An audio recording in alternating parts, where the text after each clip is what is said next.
আমরা ডিওয়াইফাই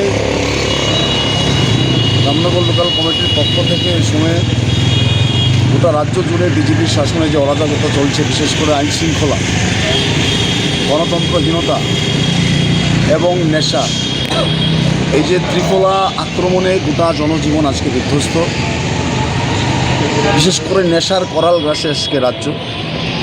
এই রাজ্যের যুব সমাজ তাদের ভবিষ্যৎ অন্ধকারের দিকে ধাবিত করছে বিজেপি, এবং একই সাথে মানুষের দৈনন্দিন জীবনের সাথে, পরিষেবার সাথে যে বিষয়গুলি যুক্ত, রাস্তাঘাট, আজকে আগরতলা শহরের এমন কোনো রাস্তাঘাট নেই যেগুলি দিয়ে মানুষ নির্বিঘ্নে যাতায়াত করতে পারে, চলাচল করতে পারে। প্রতিদিন নানা জায়গায় নানা ধরনের অ্যাক্সিডেন্ট, নানা ধরনের দুর্ঘটনার খবর আমরা পাচ্ছি। এবং এই যে স্মার্ট সিটির কাজকর্মগুলি চলছে, এই যে গোটা রামনগর এলাকা, এই যে ড্রেনের কাজগুলি চলছে, বেহাল দশা, দিনের পর দিন কাজ ঝুলিয়ে চলছে। নির্দিষ্ট সময়ের মধ্যে কাজ শেষ করার যে তাগিদ, এগুলি পর্যবেক্ষণ করার জন্য যে লোক থাকা দরকার, কিছু নেই। সব কিছু মিলিয়ে স্মার্ট সিটির নামে জনদুর্ভোগ, রাস্তাঘাটের বেহাল দশা, সুশাসনের নামে জঙ্গল রাজ। ডিওবাই আমরা গোটা রাজ্য জুড়েই তার বিরুদ্ধে প্রতিবাদ করে আসছি। এই রাজ্যের, এ দেশের মানুষের ভবিষ্যৎকে রক্ষার জন্য, যুবদের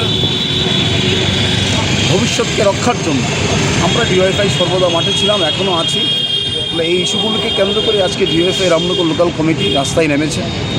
আমরা আহ্বান জানাবো এই রাজ্যের সমস্ত অংশের যুব সম্প্রদায়ের মানুষের কাছে, গোটা দেশের মধ্যে এই সময়ের মধ্যে যে পরিবেশ পরিস্থিতি বাতাবরণ তৈরি হয়েছে, ইতিমধ্যেই আপনারা লক্ষ্য করেছেন, দিল্লি থেকে শুরু করে মহারাষ্ট্র থেকে শুরু করে বিহার, পশ্চিমবাংলা এবং আমাদের রাজ্য, ঐক্যবদ্ধ আন্দোলনের মধ্য দিয়ে সরকারের এই যে স্বৈরাচারী নীতি, এই যে দৃষ্টিভঙ্গি, তাকে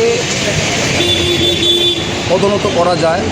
এবং আমরা এই রাজ্যের মানুষের কাছে এটাই আহ্বান জানাবো, গত 8-9 বছর ধরে যে জগদ্দল পাথর এই রাজ্যের মানুষের বুকে চেপে আছে, তাহলে এই পাথরটাকে সরানোর জন্য এই ইস্যুগুলোকে সামনে রেখে রাস্তায় নামুন, ঐক্যবদ্ধভাবে লড়াই আন্দোলন সংগঠিত করুন, এবং তার মধ্য দিয়ে এই রাজ্যের যে অন্ধকারের পরিবেশ, সেই পরিবেশকে গুছিয়ে আমরা আলু আমরা ফিরিয়ে আনতে পারব।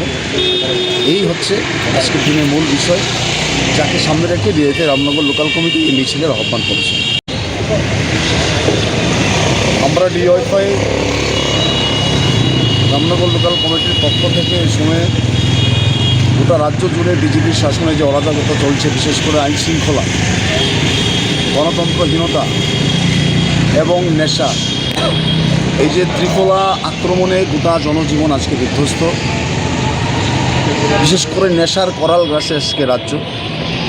এই রাজ্যের যুব সমাজ তাদের ভবিষ্যৎ অন্ধকারের দিকে ধাবিত করছে বিজেপি, এবং একই সাথে মানুষের দৈনন্দিন জীবনের সাথে, পরিষেবার সাথে যে বিষয়গুলি যুক্ত, রাস্তাঘাট, আজকে আগরতলা শহরের এমন কোনো রাস্তাঘাট নেই যেগুলি দিয়ে মানুষ নির্বিঘ্নে যাতায়াত করতে পারে, চলাচল করতে পারে। প্রতিদিন নানা জায়গায় নানা ধরনের অ্যাক্সিডেন্ট, নানা ধরনের দুর্ঘটনার খবর আমরা পাচ্ছি।